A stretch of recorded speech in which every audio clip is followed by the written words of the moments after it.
जय हिंद साथियों। अगर यूपी होमगार्ड की परीक्षा आपने भी दी है और आपका पेपर भी कठिन आया है तो साथियों आप घबराइए नहीं, क्योंकि आपका ही कठिन नहीं आया, हर एक विद्यार्थी का कठिन पेपर आया है। तो जो बातें कर रहे हैं कि हमारे 70 सही हैं, हमारे 80 सही हैं, दोस्तों घबराना नहीं है। इस वीडियो को अंत तक देख लीजिए दोस्तों।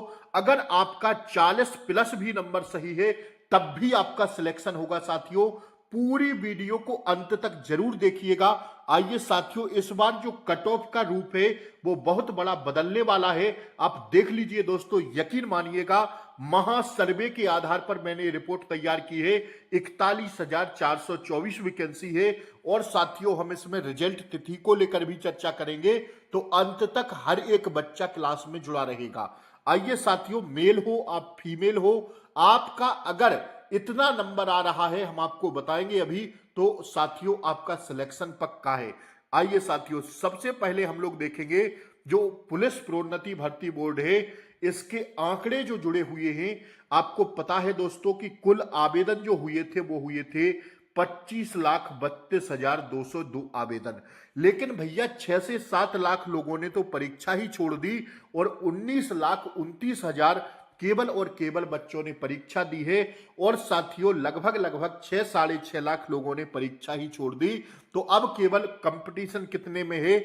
19 लाख लोगों में कंपटीशन है। कितना? 19 लाख लोगों में कंपटीशन है। तो साथियों कितनी मेरिट जा सकती है, सारी जानकारी हम लोग देखेंगे, बस अंत तक जरूर बने रहिए। और चैनल पर नए हो तो सब्सक्राइब करके बेल आइकन प्रेस जरूर दबा लें, ताकि ऐसी ही वीडियोस का नोटिफिकेशन आपको सबसे पहले मिले। वीडियो को ज्यादा से ज्यादा शेयर कर दें और जो है लाइक कर दें।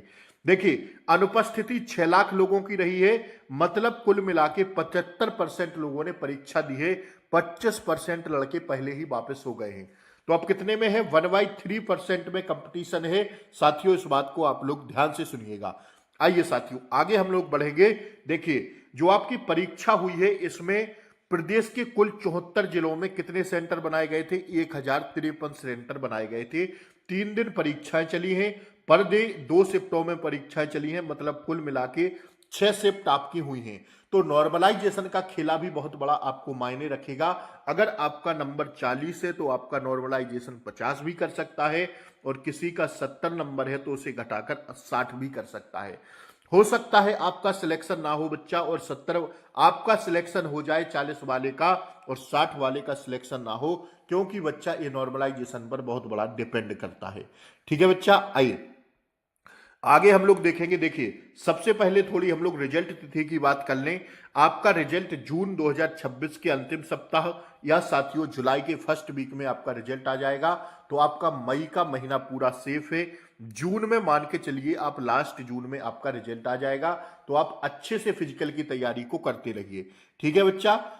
25 से 27 अप्रैल को आयोजित की गई परीक्षा के बाद अब मूल्यांकन की प्रक्रिया शुरू होगी। ठीक है, मतलब आपकी कॉपी वगैरह चेक होगी। एक आध महीने का समय लग जाता है, तो मई भर का समय लग जाएगा। 15 जून के बाद आपका रिजल्ट कभी भी जारी हो सकता है। ठीक है ना, इस बात को आप लोग समझ गए होंगे। अब मेरिट पर हम लोग चलते हैं। देखिए, अगर आपके अंक इस दायरे में बन रहे हैं तो कट ऑफ कम रहने की उम्मीद इन मुख्य कारणों से की जा रही है। क्यों की जा रही है बच्चा? सबसे बड़ा कारण है कठिन पेपर। आप जान रहे हैं भैया, कठिन पेपर नहीं, कठिन का बाप कठिन आया है पेपर। भैया जो आपने देखा, जो आपने पढ़ा, वो आपसे पूछा ही नहीं गया है। 20 से 30% में वो प्रश्न पूछे गए हैं बच्चा, और कुल मिला के 60 से 70% में जो पेपर पूछा गया है वो अलग ही लेवल का पूछा गया है। ठीक है ना। तो परीक्षा में सामान्य ज्ञान और यूपी विशेष के प्रश्नों का स्तर काफी कठिन रहा है, जिसे कई अभ्यर्थियों ने यूपीएससी लेवल का माना है। बिल्कुल भैया, यूपीएससी लेवल के प्रश्न आपसे पूछे गए हैं। पदों की बड़ी संख्या, देखिए बड़ों पदों की संख्या बहुत बड़ी है, इसलिए बम्पर भर्ती भी है। तो पदों की संख्या बड़ी होने के कारण कट ऑफ थोड़ा नीचे गिर सकती है। मैं आपको अभी बता रहा हूं कि कट ऑफ आपकी कितने जाने वाली है, बस अंत तक वीडियो को जरूर देखते रहिए। कट ऑफ 40 के आसपास रहने की 3 बड़ी वजहें। एक बार आपको पता है दोस्तों, अभी बीच में कुछ दो साल पहले पीईटी का पेपर हुआ था, और इतना टफ पेपर पूछ लिया था तो मेरिट 40 ही गई थी। सेम वो बात दोहरी है आपके होमगार्ड में। आप यकीन मानिए दोस्तों, अगर आप सही सही केवल 40 प्लस प्रश्न भी करके आए हैं ना, सही सही, तो आपका सिलेक्शन हो जाएगा। आप इस बात को ध्यान रखिएगा मेरे दुलाल, ठीक है। पहली वजह जो है वो है कठिन पेपर। परीक्षा में पूछे गए सामान्य ज्ञान यूपी स्पेशल के जो कठिन सवाल आए हैं, अभ्यर्थियों ने इसे यूपीएससी और यूपी पीसीएस का दर्जा दिया है। बिल्कुल दिया है भाई, इसमें सोचने समझने वाली कोई बात ही नहीं है। जो है तो है, मतलब कठिन पेपर आया है तो आया है, और बहुत ही कठिन आया है। जिस प्रकार आप 10th बेस्ड पर यूपी होमगार्ड की परीक्षा करा रहे हैं और आप पूछ रहे हैं पता नहीं कहां कहां से। भाई करंट अफेयर्स को आप देख लीजिए, आप 2009 2010 की करंट अफेयर्स पूछ रहे हैं। ये करंट अफेयर्स पूछी जाती है, कोई 1 साल की करंट अफेयर्स पूछी जाती है, ठीक है ना।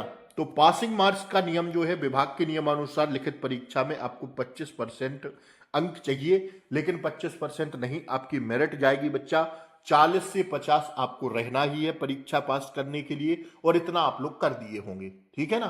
तो आप सभी लोग एक बार अपने जो है अब वो लिखिएगा नंबर, कि आपके नंबर कितने आ रहे हैं। जल्दी से सभी लोग कमेंट बॉक्स में एक बार लिखिए कि आपका नंबर, आप किस जिले से हैं और आपका कितना मार्क्स बना है, ठीक है ना। ईमानदारी से लिखिएगा। मैं कई बार आपसे प्रैक्टिस सेट जब लगवाता था तो मैं कई बार कहता था बच्चा हॉनेस्टी के साथ, किसके साथ बच्चा, ईमानदारी के साथ अपने नंबर लिखिए। तब तो आप 80 और 90 लिखते थे, आज ईमानदारी के साथ लिखिए कि आज आपके कितने सही हुए हैं, कितने आपने गलत किए हैं, आप किस जिले से हैं, और सिलेक्शन आपका। देखिए पेपर कठिन था, वैकेंसी ज्यादा है, आप श्योर रहिए अगर आप 40-50 भी प्रश्न सही किए हैं तो आपका सिलेक्शन हो जाएगा, ठीक है। फिजिकल की थोड़ी थोड़ी तैयारी करते रहिए। अभी हाल ही में यूपी पुलिस का भी एग्जाम लगा है 8-9 जून को, तो दोस्तों उसकी भी तैयारी करते रहिए। हो सकता है भाग में कुछ बड़ा लिखा हो, ये घबराना नहीं है हमें। हमारे सामने अगर एक चांस जाता है तो दूसरा चांस हमारे सामने तैयार रहता है। क्या ये दैट्स इट क्लियर, बात समझ में आ रही है दोस्तों। सामान्य के लोग हैं, जनरल वाले लोग हैं, वो भैया 50+ अगर प्रश्न उनके सही हैं तो आपका सिलेक्शन श्योर हो जाएगा। ओबीसी हैं आप 45, इस छोड़ दीजिए, इसको छोड़िए, 45+ अगर आप प्रश्न हैं, ईडब्ल्यूएस 45+ अगर आप हैं, और एसटी एससी में अगर आप 40+ प्रश्न सही हैं तो आपका सिलेक्शन 100% हो जाएगा। मैं वादे के साथ आपसे कह रहा हूं, क्योंकि पार्टिकुलर पेपर आपके लिए कठिन नहीं था, उन सभी 19 लाख लोगों के लिए कठिन था जो इस बार होमगार्ड की परीक्षा में बैठे थे, ठीक है। क्योंकि जीके का केवल पेपर था। अगर हम मानते कि मैथ प्लस रीजनिंग है तो उसमें बच्चा श्योर रहता है। एसएससी वाले बच्चे कूदते हैं उसमें, और वो श्योरिटी से मैथ रीजनिंग के प्रश्न मार देते हैं, चाहे कितने भी कठिन हो। तो भाई जीएस था, भले एसएससी वाले बैठे हों, भले यूपीएससी वाले बैठे हो, जो भी बैठे हो परीक्षा में, जीके तो सबके लिए है। आया आया, नहीं आया तो बात खत्म है भाई। आ गया तो आ गया, वरना गलत तो होना तय है। तुक्का आप कितना मारेंगे, ठीक है ना। तो जीके का यही हाल है बच्चा, इसलिए घबराना नहीं है। अगर मैथ रीजनिंग होता तब कट ऑफ चांस ज्यादा जाने के चांस थे, क्योंकि आपको मैथ रीजनिंग नहीं आती, भले बगल वाले को आती है।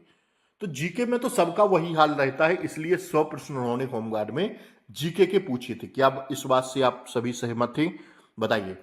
देखिए मैं फिर से कह रहा हूं, अगर रीजनिंग जैसा सब्जेक्ट रहता, मैथ जैसा सब्जेक्ट रहता, तो बच्चा उसमें आंसर निकलता है। क्या निकलता है, आंसर्स निकलते हैं, और आंसर अगर निकल गया तो तब तो सही है प्रश्न। इसमें आप जीके में आंसर निकाल सकते हैं, अगर आपको आ रहा है तो आ रहा है, वरना तो गलत होना तय है। माइनस मार्किंग नहीं थी, सभी ने 100 प्रश्न किए हैं, पूरा किसी ने भी नहीं छोड़ा होगा। आशा करेंगे आप लोगों ने भी नहीं छोड़ा होगा, क्योंकि समय तो 2 घंटे का था, ठीक है ना। तो इन्हीं सब बातें हैं, इसलिए आप इस मेरिट प्लस माइनस आपको 5 से 10 यहां पर लिखना है। और साथियों ये आप मान के चलिए 45-50 में जर्नल वालों का सिलेक्शन हो जाएगा, और ओबीसी में 40-45 पर सिलेक्शन हो जाएगा, ईडब्ल्यूएस में यही 40-45 पर, और एससी एसटी में आप 40 पर ही सिलेक्शन मानिए। और महिलाएं आप सभी लोग 45 से 50 नंबर पर जनरल वाली कट ऑफ को लेकर चलिए सभी महिलाएं।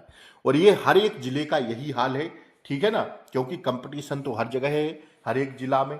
तो आप इस बात को समझिए। और साथियों मैं तो कह रहा हूं 40-50 अगर आपके नंबर हैं तो आप थोड़ी थोड़ी फिजिकल की तैयारी करते रहिए, और अपनी यूपी पुलिस की भी तैयारी पर ध्यान दीजिए।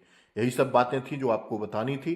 आज मैं आपके सारे कमेंट का आंसर दूंगा, कल थोड़ा व्यस्तता के कारण आपके कमेंट्स का आंसर नहीं दे पाए। आप सभी लोग जो है लिख दीजिए कि मेरा इतना सही हो रहा है, आप किस जिले से हैं और आपका कितना मार्क्स बन रहा है। तो सभी लोग कमेंट बॉक्स में लिखिए, फिर हम लोग अगली वीडियो में मिलेंगे। तब तक के लिए Jai Hind, take care, bye bye, नमस्कार।